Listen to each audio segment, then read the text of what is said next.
Can you have just one cigarette, just one puff after your quit date? Hi, this is Naskia Davos, and in this video we'll talk about something that troubles many smokers and maybe is troubling you right now. So can you have just one cigarette after your quit date for whatever reason? What happens if you do?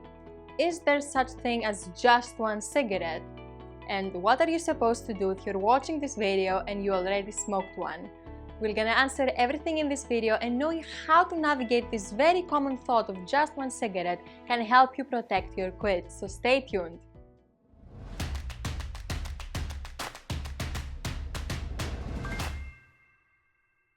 Before we get started, subscribe to this channel and hit the bell button so you can get notified when we release more videos that will help you on your journey.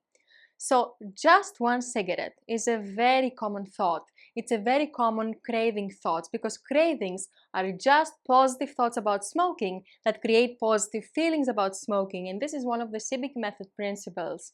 So if you're having this thought of just one cigarette, maybe something happened that caused you to feel stressed and you think that having one cigarette is gonna take the edge off. Maybe you've been doing fine with your quit, but suddenly you started having this persistent craving thought of having just one cigarette, and it doesn't seem to go away by itself.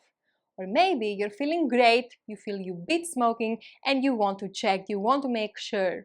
So having just one cigarette is a craving thought. It is a thought that the craving mind tells you to get you to smoke.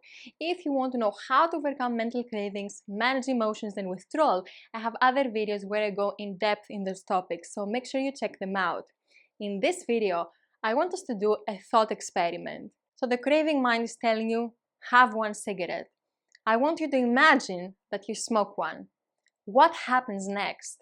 If you feel stressed and you smoke one to take the edge off, after you smoke, the problem that caused you to feel stress is still there. The car is still broken, the crisis is still there, and you have to deal with it. Nothing changes, unfortunately. And if you haven't smoked for a while, you're not gonna even like the cigarette. You're gonna feel dizzy, yucky, you're gonna cough, it's gonna suffocate you. You may not even be able to smoke all of it. And worst of all, 10 minutes after smoking it, you're gonna start feeling guilty. It's when the regret sets in. You have thoughts rushing through your mind and not in your stomach. And you can't believe it. How can you, a lifetime smoker, feel so disgusted by that cigarette? So after a few days, you want to check again to make sure that you are over the addiction. And you check again and again. And eventually you buy a pack. And the reason why you had that one cigarette is still there. And if you've been having the persistent thought of smoking a cigarette and you have one, this cigarette will end too. And you're not going to silence the craving thought by having a cigarette. On the contrary, you're going to intensify and trigger more of those thoughts, because the craving mind will tell you just one more, and it will be a chain reaction. And what happens if you have just one? Nothing. Things only start getting worse, because you put nicotine in your body and you start waking up the physical addiction, which will then wake up the real beast, the mental addiction that slowly lures you back in. So once you have one, it's easier to have a second one, and the second one causes the third and the fourth cigarette, and every cigarette becomes an exception, and that one ends too. And when the mental addiction is awake, the craving mind starts telling you, nothing happened. You can quit again anytime. Smoke today, you can stop tomorrow. And sooner or later you buy a pack and you promise yourself to quit after the pack is done, and before you know it, years pass and you're still smoking.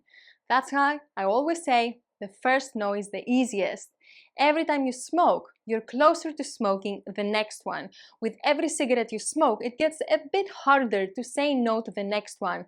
And it gets harder, and cigarettes pile up, and you feel powerless and more addicted until you're fed up and you wanna stop thinking about quitting smoking altogether.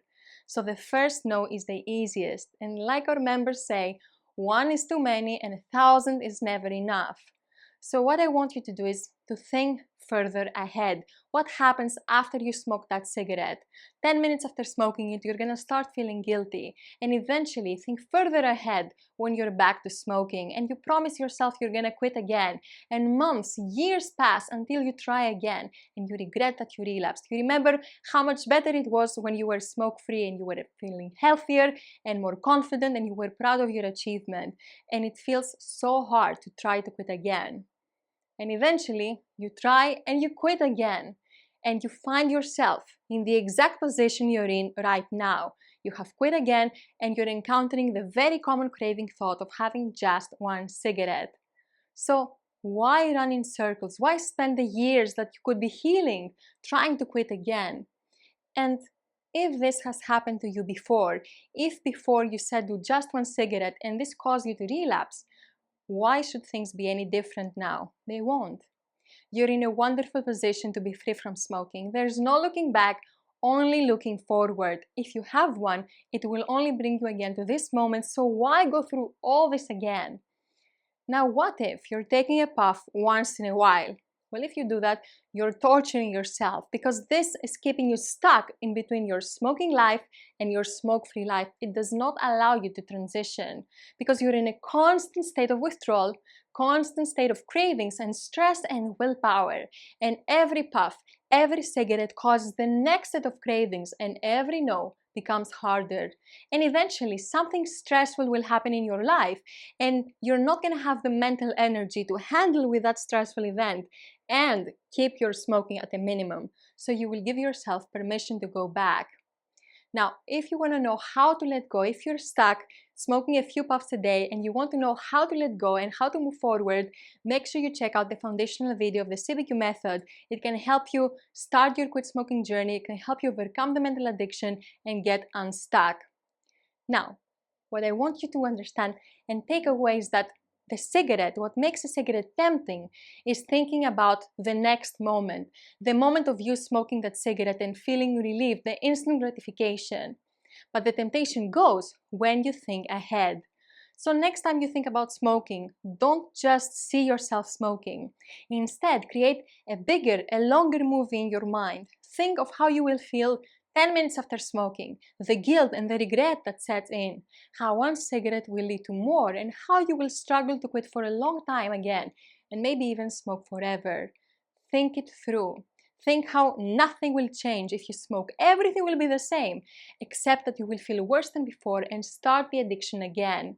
So instead of thinking about what you want right now, which is the relief, and you can get in many other ways, think of what you want for the rest of your life.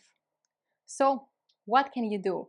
Well, decide now one thing you can reply back to the craving mind next time it tells you to have just one cigarette. Now, how to counteract this thought? There are many ways to handle those mental cravings and those craving thoughts. You can challenge them and reply back to them. You can let them pass mindfully. You can replace them, because you cannot have two thoughts at the same time. If you want to know more about how to overcome mental cravings, check the links below this video. Now, I want to show you two strategies to counteract this craving thought. The first one, when the craving mind tells you just one cigarette, you're going to reply back, nope. That stands for not one puff ever. Nope. The craving mind tells you just one cigarette, say nope. So that is a very great, abrupt way to stop the craving mind. However, I know that some of you may feel overwhelmed by thinking that I will never smoke again, and ever is a big word. So if that's you, then the second strategy is for you, which is to take it one cigarette at a time. When the craving mind tells you just one cigarette, focus on not smoking that one cigarette. When the next one comes, when the next craving comes, you're going to deal with it then. But focus on one cigarette at a time. These strategies work the same way, but you need to see what works best for you, what suits you best. Now, as promised, let's talk about what happens if you're watching this video and you already smoked a cigarette. In one of my quit attempts, I was able to stay off of cigarettes for 3 weeks. I didn't have a strategy at the time, no preparation, no plan, there was no CBQ method then. I was just using my willpower, and it was horrible. I lasted 3 weeks. It was so hard. I was counting the days. I was going to sleep early so that I would be awake for less time and experience fewer cravings. I basically put living on hold, waiting for something to happen that would allow me to be a happy non-smoker. And one day I was having dinner and wine with my friends. They were smoking, and I felt so deprived and envious, and the craving mind started telling me, just one cigarette, it won't matter, they're not gonna say anything, they're gonna understand. You can have one cigarette once in a while. And I smoke a cigarette and the second one, because the first no is the easiest, and it did matter, you know. I felt guilty in the moment, and more so the next day when the wine was out of my system. And the worst thing is that I got into this all or nothing thinking. I said, now I failed, so I might as well start smoking again altogether. And I did, and it was a huge mistake. Now, if you're watching this and you already had a cigarette, leave it at one. It doesn't mean you failed or you ruined everything. You already know it didn't help you at all. You're already feeling guilty, but leave it at one. The first no is the easiest, absolutely. But it's never too late to say no. So say no now. Because a relapse can be two things. It can be a brief return to smoking, like smoking one cigarette, and this is called a lapse. Or it can be a prolonged return to smoking, which is a full-blown relapse. Here's why this is so important. Nearly all of relapses start as a lapse. Nearly all of the people who go back to smoking after a quit attempt, it's because they have one cigarette, they feel they failed, so they go back to smoking. So you must know the difference between the two, and if you quit and you smoke one cigarette, leave it at one and keep moving forward and never look back. You have not failed if you just leave it there. So to sum up, having just one cigarette is a very common craving thought. Everyone has it. And next time you have this thought, think ahead. Think how nothing will change if you smoke. Think about the regret and the guilt that sets in, how nothing changes for the better. You're just waking up the addiction. So if you smoke one, this one will end too, and it will cause you to want the next one, and the next one, and the next one. That's why the first no is the easiest. And there are two ways to say no. You can say nope, not one puff ever, or just take it one cigarette at a time.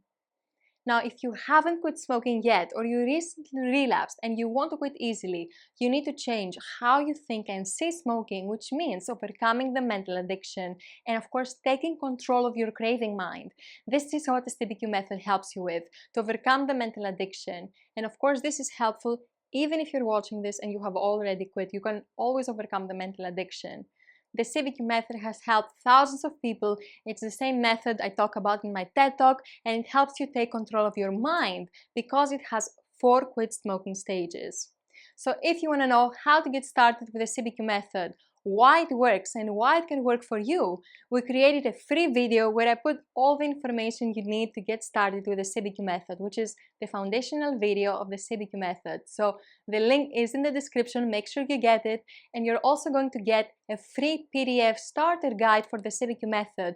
And this guide is great. It shows you what happens on every quit smoking stage, and also has great tips for every stage that are going to help you a lot. So go get this video and let me know in the comments, is there such a thing as just one cigarette? Before you go, like this video, subscribe to this channel, and I will see you in the next video.